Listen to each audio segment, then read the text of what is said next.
Selon l'hypothèse que retiennent la plupart des historiens, Jésus serait mort crucifié à Jérusalem, aux alentours des années 30 de notre ère. La rédaction des évangiles par lesquels nous connaissons sa vie a probablement commencé 1 ou 2 générations plus tard. Le papyrus Bodmer, retrouvé en Haute-Égypte, date environ des années 170. Il est écrit en grec. Ce petit livre, de 75 feuillets, est la copie la plus ancienne qu'on ait jamais découverte d'un évangile presque complet, l'évangile selon Jean. Juif, Jésus est juif, évidemment, comme Marie est juive, évidemment. On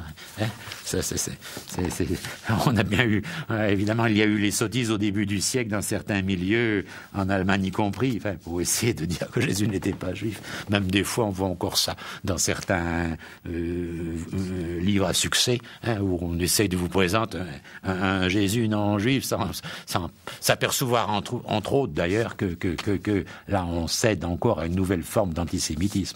C'est ça, oui.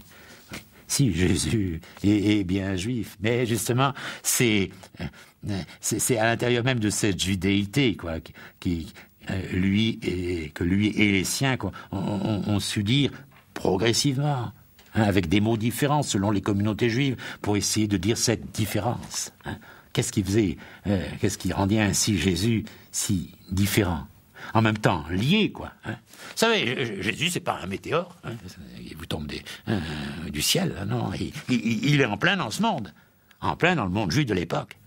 Écoutez, c'est tellement, je dirais banal, de rappeler que celle qu'on célèbre comme la Vierge Marie était juive, mais Lomblois l'a fort bien dit, que Jésus était juif, et que le christianisme n'est au départ qu'une dissidence juive,